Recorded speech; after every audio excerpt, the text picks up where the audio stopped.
नमस्कार दोस्तों, मैं राजिका अग्रवाल आपकी साइंस टीचर और आज की इस क्लास में हम पढ़ने वाले हैं डाइजेस्टिव सिस्टम के बारे में, यानी कि पाचन तंत्र के बारे में। पाचन तंत्र क्या है भाई? जो भी चीज़ खाई पी है उसको पचाने का काम कौन करेगा? ये पाचन तंत्र करेगा। तो जो भी आपने खाया है, चलिए इस क्लास के अंदर पचा लेते हैं। डाइजेस्टिव सिस्टम ये क्या करता है? आप जो भी कॉम्प्लेक्स मॉलिक्यूल्स है उनको खाते हो। अब ऐसा तो है नहीं कि आपकी बॉडी इन कॉम्प्लेक्स मॉलिक्यूल्स को जो है बिल्कुल डाइजेस्ट कर जाएगी। इन कॉम्प्लेक्स मॉलिक्यूल्स को, जटिल अणुओं को सरल अणुओं में परिवर्तित करने का काम ही कौन करता है? आपका डाइजेस्टिव सिस्टम, यानी कि पाचन तंत्र। अब पहला क्वेश्चन आपके डाइजेस्टिव सिस्टम के अंदर से ये बनता है कि आपके जो भोजन का पाचन है वो स्टार्ट कहाँ से होता है? पहला क्वेश्चन ये बनेगा आपका। तो कोई कहता है कि जो है आपके छोटी आंत से स्टार्ट होगा, कोई कहेगा बड़ी आंत से स्टार्ट होगा, लेकिन आपके जो भोजन का पाचन है वो स्टार्ट होता है आपकी मुख गुहा से, यानी कि बकल कैविटी से। किससे? मुख गुहा, बकल कैविटी से आपके जो फूड का डाइजेशन है वो स्टार्ट होगा। देखिए इस डायग्राम के अंदर आपका पूरा जो डाइजेस्टिव सिस्टम के अंदर जो भी ऑर्गन पार्टिसिपेट करते हैं, अपनी भूमिका निभाते हैं, उनके बारे में दिया हुआ है। ये आपका डायग्राम है डाइजेस्टिव सिस्टम का। आपके जो डाइजेशन स्टार्ट होगा वो कहाँ से होगा? बकल कैविटी, यानी कि मुख गुहा से। अब इस बकल कैविटी के अंदर आपके क्या क्या प्रेजेंट है? तो इस बकल कैविटी के अंदर आपके प्रेजेंट है सबसे पहले तो दांत। भाई है कि नहीं? आपके मुंह के अंदर ये दांत है कि नहीं? दांत है। दूसरी आपके इस बकल कैविटी के अंदर प्रेजेंट है जीभ, यानी कि टंग। साथ के साथ आपके जो है जबड़े भी इसमें है। क्या है? जबड़े इस बकल कैविटी के अंदर प्रेजेंट है। और सबसे इंपॉर्टेंट इसमें है आपकी लार ग्रंथियां। कौन सी ग्रंथियां? लार ग्रंथि, यानी कि सलाइवरी ग्लैंड जो है आपकी इस बकल कैविटी के अंदर प्रेजेंट है। तो पहला क्वेश्चन आपका क्या बनेगा कि भोजन का पाचन स्टार्ट होगा इस बकल कैविटी से, मुख गुहा से। अब ये भोजन बकल कैविटी से होता हुआ आएगा इस ईसोफेगस के अंदर। इसे कहते हैं ग्रासनली। ये क्या करेगा? ये जो भोजन है ना, इसको गति प्रदान करेगा, क्रमांकुंचन गति जो है प्रदान करेगा। अब यहाँ से मूव करता हुआ आपका जो खाना है वो कहाँ आ गया? इस स्टमक के अंदर आ गया। क्या? इस स्टमक के अंदर आ गया। ये जो आपका स्टमक है ये होता है जे शेप का। जे शेप का आपका स्टमक है, ये एक एसिड रिलीज करता है जिसका नाम होता है HCl एसिड। कौन सा? HCl एसिड, हाइड्रोक्लोरिक एसिड, जिसकी pH होती है लगभग 1.2, जो कि क्या करेगा? आपके फूड को डाइजेस्ट करने में हेल्प करेगा। तो स्टमक से होता हुआ अब ये भोजन कहाँ जाएगा? आपके छोटी आंत के अंदर। तो ये जो आपको नजर आ रही है ये क्या है भाई? ये है आपकी छोटी आंत, यानी कि स्मॉल इंटेस्टाइन, और इसे अपन क्या कहते हैं? क्षुद्रांत भी कहते हैं। तो भोजन आपके इस स्मॉल इंटेस्टाइन के अंदर आया। दूसरा क्वेश्चन ये बनेगा कि भोजन का संपूर्ण पाचन जो है वो कहाँ होता है? तो पूरा जो आपका भोजन पच जाता है, यानी कि पूरे फूड का जो डाइजेशन है, कंप्लीट डाइजेशन, वो होगा इस स्मॉल इंटेस्टाइन के अंदर, छोटी आंत के अंदर। अब जब आपका भोजन पच गया, इसको अवशोषित करना भी तो जरूरी है। अरे भाई केवल डाइजेस्ट करके रह जाओगे क्या? उसका एब्जॉर्प्शन करना भी जरूरी है। तो इस फूड को डाइजेस्ट होने के बाद एब्जॉर्प्शन का काम भी कौन करती है? ये आपकी छोटी आंत ही करेगी। अब कई बच्चे क्या गलती करते हैं एग्जाम के अंदर? वो लिख देते हैं कि आपके जो भोजन का अवशोषण है वो करेगी बड़ी आंत। नहीं, भोजन का पाचन और अवशोषण का काम करेगी आपके छोटी आंत ही। अब ये जो आपका भोजन पच गया और जो वेस्ट मटेरियल बच गया वो कहाँ जाएगा? इस लार्ज इंटेस्टाइन के अंदर। ये क्या है आपकी? लार्ज इंटेस्टाइन, बड़ी आंत। यहाँ पर ये मटेरियल जाएगा। यहाँ पर क्या काम होगा? जल का अवशोषण, वाटर एब्जॉर्प्शन का काम होगा आपके लार्ज इंटेस्टाइन के अंदर। अब आप कहेंगे स्मॉल इंटेस्टाइन में क्यों नहीं हुआ ये जल का अवशोषण? अरे जल का अवशोषण जब छोटी आंत के अंदर ही हो गया तो फिर आगे कैसे खिसकेगा वेस्ट मटेरियल? भाई आगे कैसे खिसकेगा? उसको खिसकने के लिए थोड़ा सा पानी की जरूरत तो रहती है ना। तो इसीलिए जल का अवशोषण होगा आपके कहाँ पर? बड़ी आंत के अंदर। और ये बनता है आपके एग्जाम के अंदर क्वेश्चन। तो आपका जो है बकल कैविटी से होता हुआ पूरा भोजन कहाँ पर आ गया? इस बड़ी आंत के अंदर आ गया और एट लास्ट रेक्टम में जाके है जो चला गया। तो ये जो आपके ऑर्गन है ये बनाते हैं एलिमेंट्री कैनाल। क्या बनाएंगे? एलिमेंट्री कैनाल, यानी कि आपकी आहर नाल। क्या बनाएंगे? आहर नाल। अब इस भोजन को पचाने में आपके इन ऑर्गन के साथ साथ कुछ ग्रंथियां भी काम करती है, जैसे आपकी लार ग्रंथि हो गई, अग्नाशय ग्रंथि हो गई, यकृत ग्रंथि हो गई। तो ये ग्रंथियां क्या करेंगी? कोई ना कोई हार्मोन का, किसी एंजाइम का, किसी रस का स्रावन करेगी, जिसकी वजह से आपका जो फूड है वो डाइजेस्ट होगा। तो अब एक एक करके अपन क्या करेंगे, इन सारे ऑर्गन्स को पढ़ेंगे, इनके बारे में क्या क्या क्वेश्चंस बनते हैं, क्या क्या मैं आपको पढ़ाती हूँ वो देखेंगे।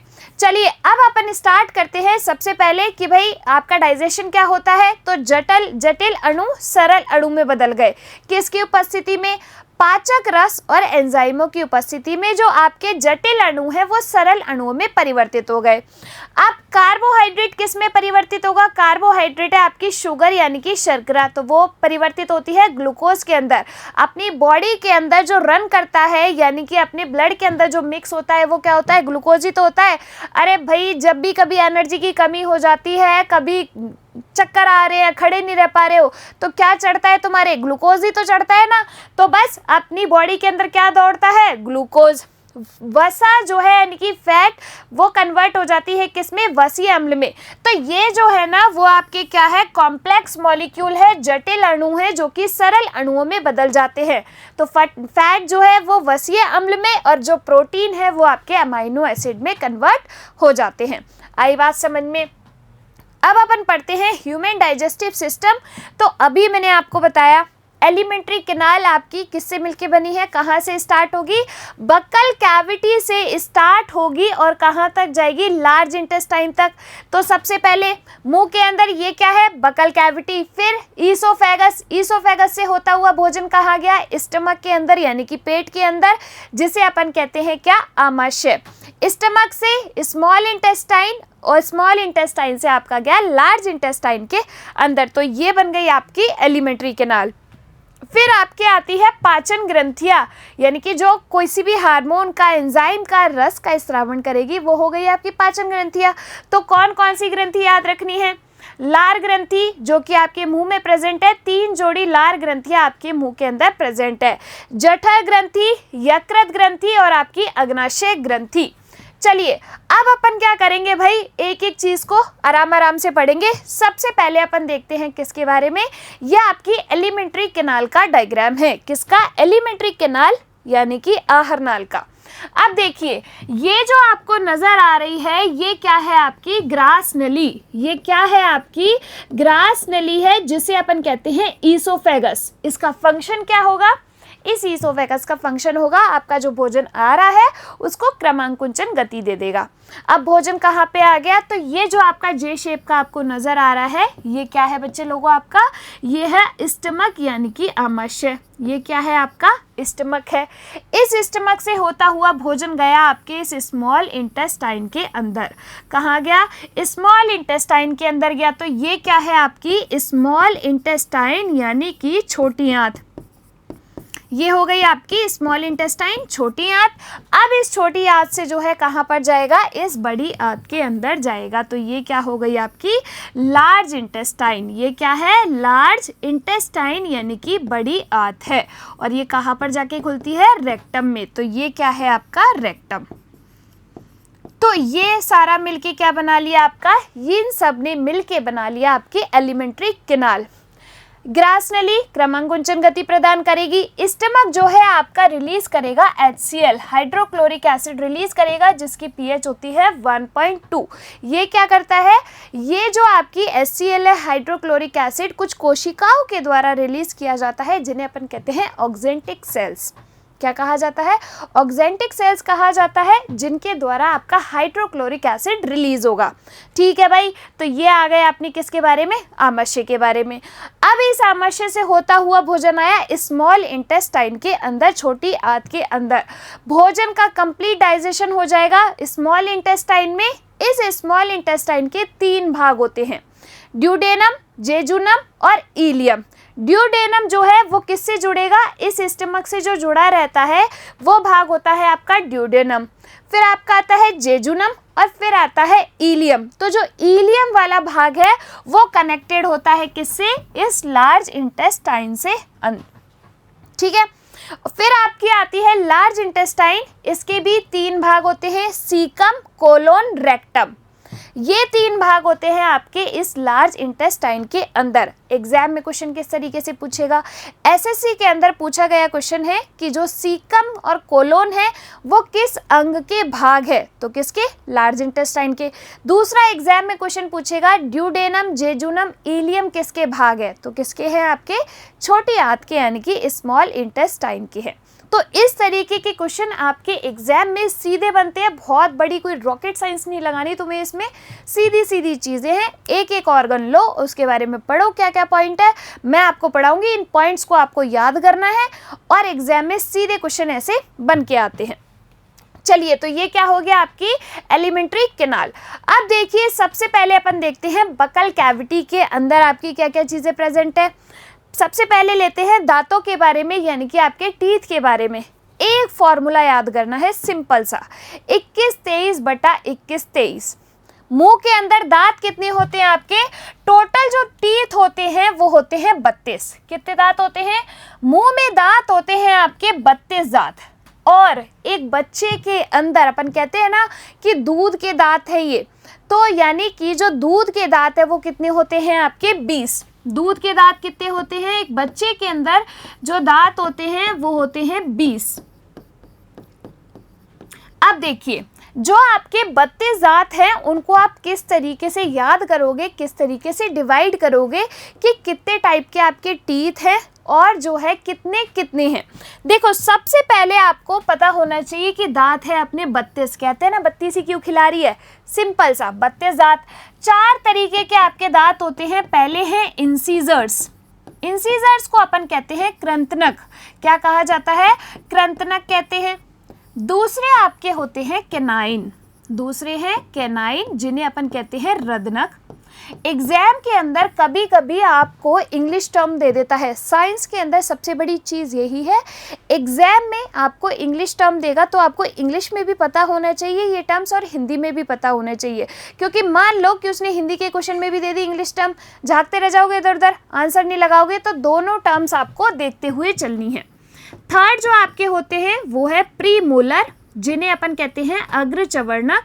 और फोर्थ होते हैं आपके क्या, चवर्णक, जिसे अपन कहते हैं मोलर। फोर्थ है आपके मोलर, जिन्हें अपन कहते हैं चवर्णक। अब देखो भाई, किसका क्या क्या फंक्शन है और कौन से दांत कितने कितने होते हैं। सिंपल सा एक फॉर्मूला आपको याद रखना है, मैं इधर लिख देती हूँ, 21-23/21-23। आप कहेंगे इसे कैसे याद होगा, देखो स्टार्टिंग के जो 2 दांत है, ऊपर के काउंट करो, टोटल कितने हैं 8। ऊपर के 8, नीचे के 8, तो यानी कि मान लीजिए 8 दांत आपके ये इधर की साइड हो गए, 8 दांत इधर की साइड हो गए, यानी कि ये हो गए आपके नीचे के 16 दांत। अब ऊपर के 8 दांत ये हो गए और ऊपर के 8 दांत आपके ये हो गए, तो टोटल हो गए 32। स्टार्टिंग के जो 2 दांत हैं वो आपके कौन से हैं, वो है आपके इंसीजर्स। कौन से हैं, इंसीजर्स है स्टार्टिंग के 2 दांत। तो जब देखो आपके 2 दांत ये रहे, 2 इधर है, 2 ऊपर और 2 इधर, तो टोटल कितने हो जाएंगे, टोटल 8 दांत हो जाएंगे आपके इंसीजर्स। हुए नहीं हुए, फॉर्मूला देखिए 2/2, यानी कि 2 ऊपर है इधर की साइड और 2 इधर है, तो 2 इधर 2 इधर। ये है आपके एक साइड का फॉर्मूला, दूसरे साइड का भी सेम एज इट इज होगा। तो आप इसका फॉर्मूले से जो है कैलकुलेट कर सकते हैं कि कितने आपके इंसीजर्स है, कितने कैनाइन है। तो इंसीजर्स 2 हो गए। फिर आपका है इधर 1, तो एक जो दांत है वो आपका कौन सा होता है, कैनाइन। एक जो दांत है वो आपका कौन सा हो जाएगा, कैनाइन, यानी कि रदनक। फिर आपके आते हैं 2 दांत, तो यानी कि इधर जो 2 दांत आएंगे वो कौन से आएंगे, आपके प्रीमोलर, अग्र चवर्णक। और लास्ट में है आपके 3 दांत, तो जो 3 दांत आएंगे वो कौन से आ जाएंगे, चवर्णक, यानी कि मोलर। ठीक है, आई बात समझ में। तो इस तरीके से जब 8 दांत अपन ने बना लिए, सेम 8 दांत ऊपर की साइड बना लो, सेम इधर बन जाएंगे और सेम ऐसे बन जाएंगे। तो इस तरीके से 32 दांत कंप्लीट हो गए। तो आपके इंसीजर्स कितने हुए, 2 ऊपर 2 नीचे, 2 इधर की साइड 2 इधर की साइड, यानी कि टोटल हो गए 8। इसके बाद जो है आपके कैनाइन, तो 1 ऊपर 1 नीचे 2 और 2 ही इधर, तो 4 हो गए आपके कैनाइन। फिर आते हैं प्रीमोलर, तो 2 ऊपर 2 नीचे 4 और 4 ही इधर की साइड, तो 8 हो गए आपके प्रीमोलर। और फिर बचे मोलर, तो मोलर आपके 3 ऊपर 3 नीचे 6 और 6 ही इधर हो जाएंगे, तो 12 आपके क्या हो जाएंगे, मोलर हो जाएंगे। गिन लो भाई 32 हुए कि नहीं, किसी का 1-2 रह तो नहीं गया। देखो 8 4 12, 12 12 24, 24 और 8 आपके हो गए पूरे के पूरे 32 दांत। तो खिला दो एक बार अपनी 32 और जो है दांतों को याद कर लो। 4 ये दांत हो गए अपने। अब इनके फंक्शन क्या क्या है, देखो इंसीजर्स जो कि आपके सबसे आगे के दांत हैं, इन दांतों का काम होता है चूहे की तरह कुतरने का कार्य होता है इन दांतों का, इंसीजर्स का। फिर आपके आते हैं कैनाइन, तो कैनाइन का काम होता है चीरने फाड़ने का। कैनाइन का काम होता है आपके चीरने फाड़ने का। और जो प्री मोलर और मोलर है ये करते हैं आपके चबाने का काम। भाई चबाते तो पीछे के दांतों से ही हो ना, कोई आगे के दांतों से चबा चबा के नहीं खाता, पीछे के दांतों से ही चबाते हो, यानी कि आपके प्री मोलर और मोलर इन्होंने क्या किया, चबाने का कार्य कर लिया। अब देखिए कुछ इंटरेस्टिंग फैक्ट जो आपके एग्जाम के अंदर क्वेश्चन बनाते हैं। सबसे पहला तो आपसे यही क्वेश्चन पूछ लेते हैं कि कृंतक की संख्या कितनी है, रदनक की संख्या कितनी है आपके मुंह के अंदर, ऐसा क्वेश्चन बनेगा। या फिर आपसे पूछा जाएगा कि दूध के दांत कितने होते हैं, 20। ये तो हर किसी को पता है, लेकिन कई बार ये क्वेश्चन बनता है कि दूध के दांतों में कौन से दांत जो है अनुपस्थित होते हैं, तो वो अनुपस्थित होते हैं प्रीमोलर। दूध के दांतों में जो प्रीमोलर है वो क्या होते हैं, अनुपस्थित होते हैं। तो एग्जाम में क्वेश्चन बने तो क्या लगाएंगे, प्रीमोलर। अब स्माइल करते हो तो आगे के दांत दिखते हैं, दिखते नहीं दिखते, तो यानी कि जो आपके इंसीजर्स है वो क्या है, स्माइलिंग टीथ। स्माइलिंग टीथ कौन से हैं आपके, इंसीजर है। भाई हंसते हो तो ये थोड़ी है कि पीछे का जबड़ा बाहर निकल के आ जाता है आपका, आगे के दांत दिखाई देते हैं, तो ये हो गए आपके इंसीजर्स, स्माइलिंग टीथ। ये क्वेश्चन बनते हैं आपके एग्जाम में टीथ से। तो इसका एक फॉर्मूला आपको याद रखना है, इसी फॉर्मूले से जो है आपको सारी जो दांतों की संख्या है वो याद हो जाएगी। अब इन दांतों की स्टडी को क्या कहा जाता है, डोंटोलॉजी कहा जाता है। डेंटिस्ट के पास जाते हो कि नहीं जाते हो, तो बस डेंटिस्ट से ही आपका क्या बन गया, डोंटोलॉजी। डेंटिस्ट भी तो आपके दांतों का ही डॉक्टर होता है ना, तो यानी कि डोंटोलॉजी के अंदर अपन स्टडी करते हैं किसकी, दांतों की। आई के नहीं आई बात समझ में। तो अब इस डायग्राम के अंदर देखो, सबसे पहले ये जो आपको दे रखे हैं ये क्या है, ये जो 4 दांत है यहाँ से यहाँ तक, ये हैं आपके इंसीजर्स यानी कि कृंतनक। फिर इसके बाद जो एक एक टीथ आपको दे रखा है वो कौन सा है आपका, कैनाइन यानी कि रदनक। फिर आपके जो 2-2 दांत है वो कौन से हैं आपके, प्रीमोलर। और लास्ट के जो 3 दांत है वो क्या हो गए आपके, मोलर चवर्णक। इस तरीके से 21-23/21-23 फॉर्मूले से आप इन दांतों को याद कर सकते हो। आ गई कि नहीं आ गई बात समझ में। अब देखो कुछ पॉइंट, दांतों की स्टडी डोंटोलॉजी कहलाती है। स्माइलिंग टीथ कौन से है आपके, इंसीजर यानी कि कृंतनक। दूध के दांत कितने हैं, 32। कौन से दांत अनुपस्थित होते हैं दूध के दांतों में, तो प्रीमोलर यानी कि अग्र चवर्णक अपने अनुपस्थित होते हैं दूध के दांतों में। शरीर का सबसे कठोर पदार्थ है आपका इनेमल लेयर, जो आपके दांतों पर पाई जाती है उसे अपन कहते हैं इनेमल लेयर। एसएससी का पूछा हुआ क्वेश्चन कि जो आपकी इनेमल लेयर है वो किससे बनी होती है, तो जो इनेमल लेयर है वो बनी होती है आपकी किस से, ये कैल्शियम कार्बोनेट और कैल्शियम फॉस्फेट से। कैल्शियम कार्बोनेट और कैल्शियम फॉस्फेट से मिलके बनी होती है आपकी दांतों की इनेमल लेयर, जो कि आपके शरीर का सबसे कठोर पदार्थ है। मुंह की पीएच हुई कम और दांतों की इनेमल हुई खराब, और जो है आपकी दांतों में सड़न स्टार्ट हो गई, किसकी वजह से, मुंह की पीएच कम होने की वजह से, जिसकी वजह से इनेमल आपकी डैमेज होती है।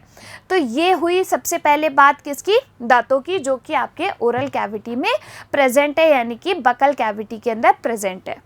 दूसरी चीज जो है वो आएगी अपनी कौन सी, जीभ यानी कि टंग। इससे पहले देखिए मोलर टीथ, आपने सुना है कि मुझे विजडम टीथ आ रहा है, विजडम टीथ आ जाता है लेकिन विजडम नहीं मिलती भाई, ये तो है। तो आपका जो विजडम टीथ है इसको अपन कहते हैं अक्कल दाढ़, देसी लैंग्वेज में कहते हैं कि उसके तो अक्कल दाढ़ आ रही है, बड़ा दर्द भी होता है ये आती है तब। तो भाई जब विजडम मिलेगी तो ऑब्वियस सी बात है दर्द तो होगा ही। तो आपकी जो मोलर टीथ है, थर्ड मोलर, उसे अपन कहते हैं विजडम टीथ। ये एक प्रकार का क्या है, अवशेषी अंग है, वेस्टिजियल ऑर्गन है विजडम टीथ। तो ये क्या हो गई, सबसे पहले ये अपन ने पढ़ लिया किसके बारे में, दांतों के बारे में। अब अपन आते हैं लार ग्रंथि के बारे में। किसके बारे में, लार ग्रंथि। लार ग्रंथि से आपका जो क्वेश्चन बनेगा वो ये होगा, लार ग्रंथि में सलाइवरी ग्लैंड के अंदर जो आपका क्वेश्चन बनता है वो ये होता है कि मुंह के अंदर कितने जोड़ी सलाइवरी ग्लैंड्स प्रेजेंट है। तो कितने जोड़ी, 3 जोड़ी लार ग्रंथियां जो है आपके मुंह के अंदर प्रेजेंट है। पहला क्वेश्चन आपका एग्जाम का ये बनता है। दूसरा क्वेश्चन क्या बन सकता है इसमें से, तो दूसरी चीज ये याद रखनी है कि आपके लार ग्रंथि के अंदर एक एंजाइम प्रेजेंट होता है जिसे अपन कहते हैं एमाइलेज। क्या कहते हैं, सलाइवरी एमाइलेज कहा जाता है। लार ग्रंथि के अंदर उपस्थित एंजाइम को सलाइवरी एमाइलेज कहा जाता है। इस एमाइलेज का दूसरा नाम होगा टाइलिन एंजाइम। तो ये क्या हो गई, आपके सलाइवा के अंदर उपस्थित एंजाइम। ठीक है भाई, तो ये यहाँ पे लिखा है सलाइवरा, तो ये यहाँ पे लिखा है लार में एमाइलेज या फिर टाइलिन एंजाइम जो है आपका प्रेजेंट होता है, जो कि क्या करेगा, स्टार्च को चेंज कर देगा ग्लूकोज के अंदर, क्योंकि भाई बॉडी को क्या चाहिए, ग्लूकोज ही चाहिए। तो आपके स्टार्च से क्या बन गया, ग्लूकोज। तो ये हो गई अपने सलाइवरी ग्लैंड के बारे में। अब अपन आते हैं टंग, जीभ। तीसरी चीज क्या है अपनी, जीभ, टंग। इसमें केवल इतना सा याद रखना है कि कहाँ पर कौन सा टेस्ट आपको आता है। आपकी जो जीभ है चलने के अलावा टेस्ट जो है उसका पता करने का भी काम करती है। तो ये क्या करेगी, टंग का फंक्शन क्या होता है, स्वाद अनुभव का, किसका, स्वाद अनुभव का, टेस्ट का। तो देखो इसमें जो ये आगे वाला पोर्शन आपको नज़र आ रहा है पिंक वाला, ये कौन सा टेस्ट लेकर आती है, ये टेस्ट करती है स्वीट, यानी कि अगर आपने कुछ मीठा खाया है तो यहाँ से पता चलेगा कि ये मीठा है। पीछे की साइड कड़वा टेस्ट आएगा और साइड में जो आता है वो आपका आता है खट्टा यानी कि सोर। ठीक है, और सॉल्टी नमकीन, बिल्कुल आगे की साइड जो है ये आपका आएगा सॉल्टी टेस्ट। तो ये आपके एग्जाम के अंदर इसका ज़्यादा क्वेश्चन बनता नहीं है, केवल इतना सा याद रख लो, आगे की साइड है आपके मीठा, पीछे की साइड कड़वा, और साइड में जो है टेस्ट आएगा वो आपका आएगा खट्टा। और टंग का क्या काम होता है, स्वाद अनुभव का काम होता है। आगे चलते हैं। अब ये है अपनी, देखो बकल कैविटी हो गई कंप्लीट। बकल कैविटी से कहाँ आए अपन, ईसोफेगस पे। ये क्या है आपकी ग्रास नली, जो कि क्या करेगी, क्रमांकुंचन गति प्रदान करेगी। तो ये जो आपको लंबी नलिका नजर आ रही है ये कितनी लंबी होती है, 25 सेंटीमीटर लंबी।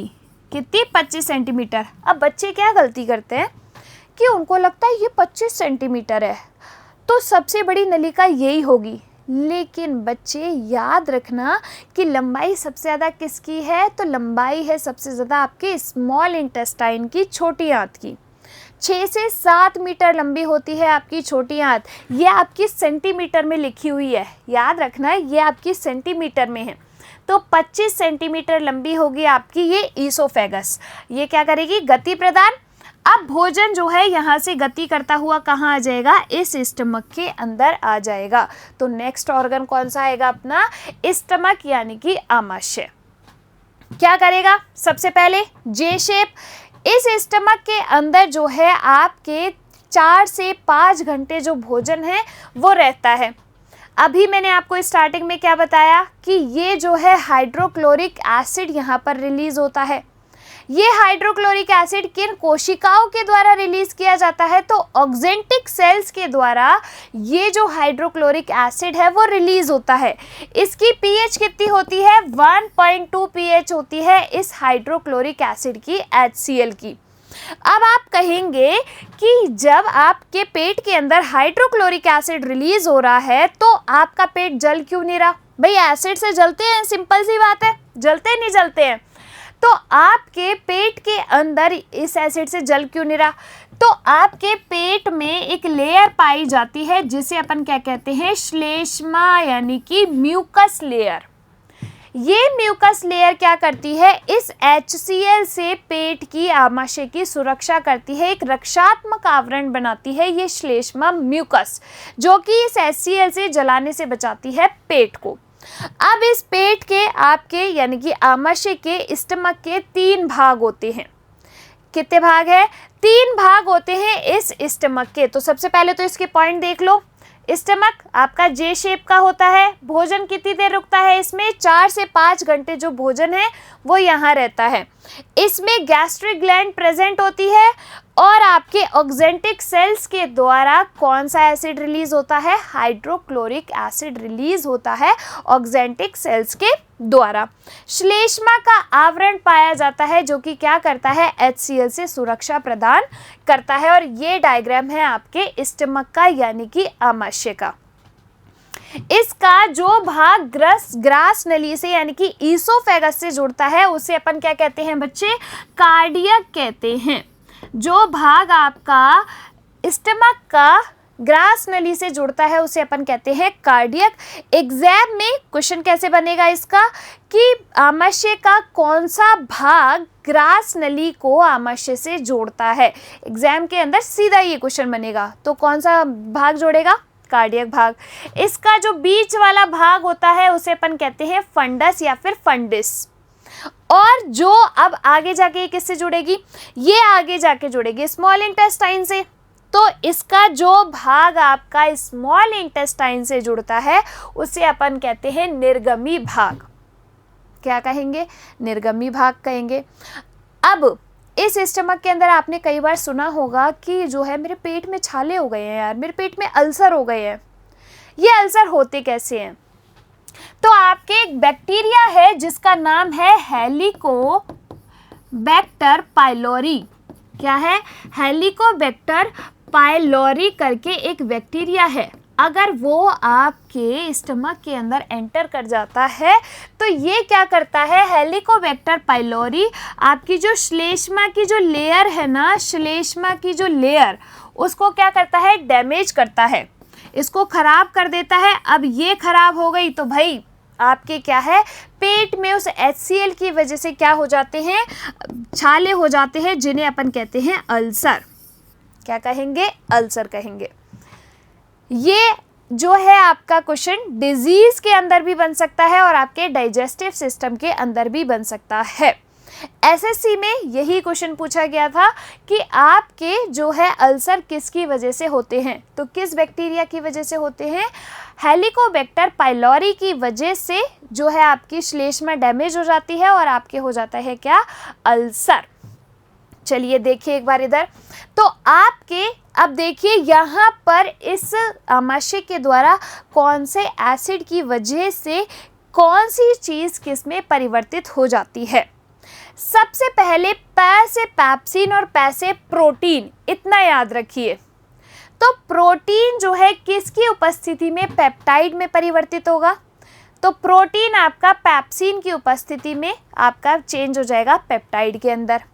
फिर आपके आते हैं पैप्सिनोजन, तो पैप्सिनोजन और आपके प्रोरेनिन, ये दोनों ही आपके HCl की उपस्थिति में पैप्सिन और रेनिन में कन्वर्ट हो जाते हैं। और ये जो रेनिन है वो आपका क्या करता है, दूध का पाचन। क्या करता है, दूध का पाचन। देखो इसमें क्या होगा, आपके पहले जो प्रोरेनिन है वो इनएक्टिव फॉर्म में होता है।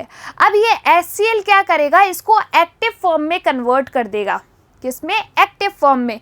तो आपका जो रेनिन है वो एक्टिव हो जाएगा और ये रेनिन क्या कर देगा, आपके दूध का पाचन कर देगा। क्या करेगा, दूध का पाचन। एग्जाम का क्वेश्चन कैसे बनेगा, तो क्वेश्चन ये बनेगा कि आमाशय के अंदर प्रोटीन जो है किसकी उपस्थिति में पेप्टाइड में कन्वर्ट होता है, तो प से प्रोटीन, पै से पैप्सिन। क्वेश्चन क्या बनेगा, दूध का पाचन कौन सा एंजाइम करता है, तो कौन सा एंजाइम करेगा दूध का पाचन, आपका रेनिन एंजाइम। तो ये किसकी कहानी हुई, ये हुई आपके स्टमक की यानी कि आमाशय की कहानी। आई कि नहीं आई बात समझ में। तो ये आ गया अपना अल्सर, किस बैक्टीरिया की वजह से, हेलिकोबैक्टर पाइलोरी बैक्टीरिया की वजह से। इसने क्या किया कि स्टमक के अंदर एंटर किया और जो म्यूकस लेयर है उसको डैमेज कर दिया। म्यूकस को हिंदी में अपन कहते हैं श्लेष्मा, जिसकी वजह से हो गया आपका क्या, अल्सर। तो भोजन आपका बकल कैविटी से होता हुआ, ईसोफेगस से होता हुआ स्टमक में आया, स्टमक में इसका डाइजेशन हुआ। अब ये कहाँ जाएगा, स्मॉल इंटेस्टाइन के अंदर।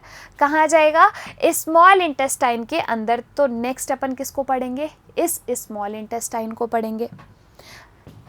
पहला चीज़ इसके अंदर से क्या याद रखनी है कि आपकी जो छोटी आंत है, अरे भाई पूरे भोजन को पचाने का काम करेगी छोटी आंत। नाम छोटी आंत है, स्मॉल इंटेस्टाइन है, लेकिन काम इसके बहुत बड़े हैं, जैसे कि पूरे भोजन का डाइजेशन ही ये करेगी। तो अगर आपसे एग्जाम में पूछा जाए कि छोटी आंत क्या कार्य है, तो कंप्लीट डाइजेशन होता है आपका कहाँ पर, छोटी आंत के अंदर। तो ये जो आपको हाईलाइटेड नज़र आ रही है, ये क्या है, आपकी छोटी आंत है, स्मॉल इंटेस्टाइन है। दूसरा, इसकी जो लंबाई होती है वो होती है 6 से 7 मीटर लंबी। 6 से 7 मीटर लंबी होती है आपकी स्मॉल इंटेस्टाइन। नाम क्या है इसका, छोटी आंत, लेकिन लंबाई कितनी है इसकी, 6 से 7 मीटर लंबी है। इस तरीके से जो है कॉइल्ड फॉर्म में ये आपके पेट के अंदर पड़ी हुई है। देख लो 1 मीटर कैसे नापते हो, ऐसे करके नापते हो 1 मीटर, तो ऐसे करके नापो, 6 से 7 मीटर लंबी आपके अंदर पड़ी हुई है।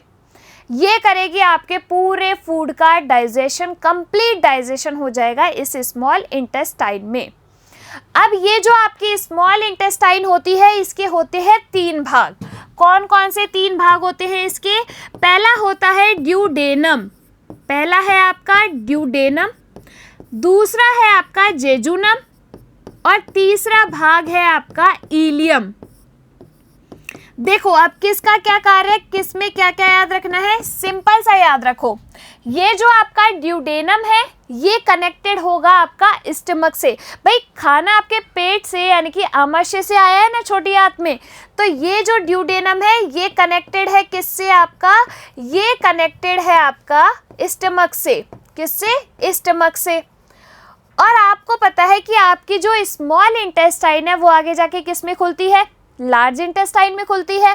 तो आपके लार्ज इंटेस्टाइन से जो कनेक्टेड होगा वो कौन होगा, कनेक्टेड टू लार्ज इंटेस्टाइन वो है आपका इलियम। तो बड़ी आंत से आपका जो है कनेक्टेड होगा कौन, ये इलियम। आ गई कि नहीं आ गई बात समझ में। तो ये तीनों किसके भाग हो गए, आपके छोटी आंत के यानी कि स्मॉल इंटेस्टाइन के।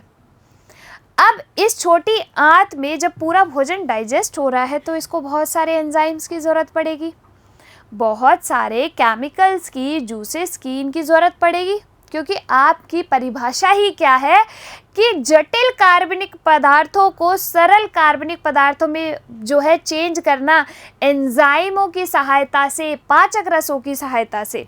तो अब इसको तो क्या है, रस चाहिएंगे ना भाई इस स्मॉल इंटेस्टाइन को।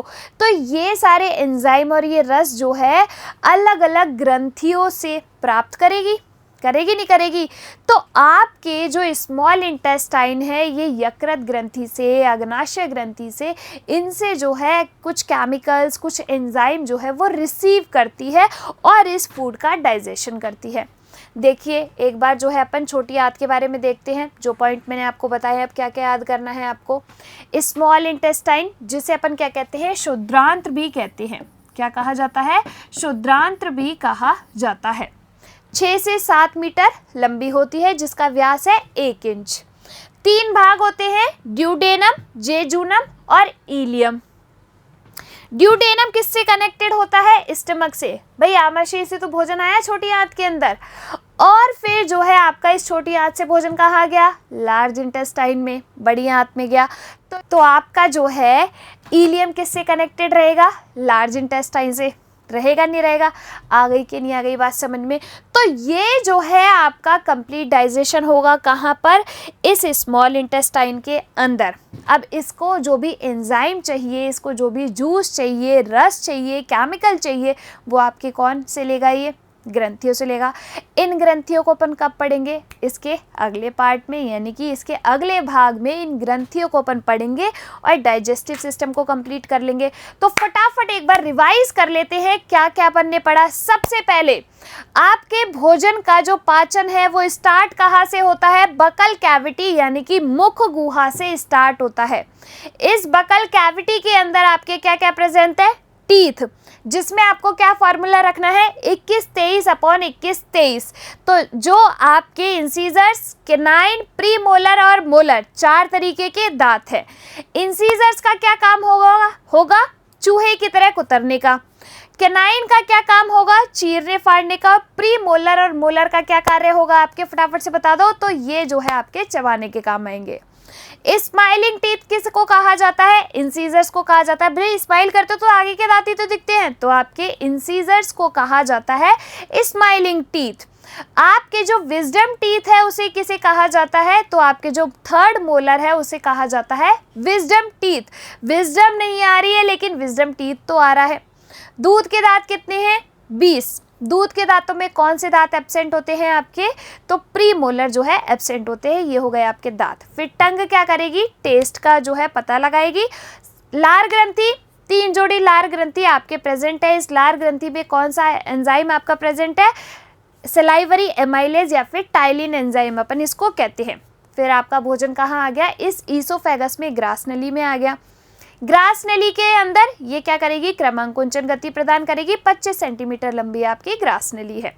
ग्रास नली से भोजन आया स्टमक के अंदर यानी कि आमाशय के अंदर। स्टमक में हाइड्रोक्लोरिक एसिड रिलीज होता है। किसके द्वारा रिलीज? तो ऑक्जेंटिक सेल्स के द्वारा रिलीज। इस HCl के स्रावण से जलने से बचाने के लिए कौन सी लेयर? Mucus layer. अब अगर हेलिकोबैक्टर पाइलोरी इसमें एंटर कर जाए तो क्या करेगा? म्यूकस को डैमेज करेगा और पेट में कर देगा अल्सर। अब इस स्टमक से होता हुआ भोजन कहाँ आया? स्मॉल इंटेस्टाइन के अंदर, छोटी आंत के अंदर। तो कंप्लीट डाइजेशन कहाँ होगा? स्मॉल इंटेस्टाइन में होगा। 3 भाग है स्मॉल इंटेस्टाइन के, ड्यूडेनम, जेजूनम और इलियम। ड्यूडेनम आपका स्टमक से कनेक्टेड रहेगा। इलियम जो है वो आपका लार्ज इंटेस्टाइन से कनेक्टेड रहेगा।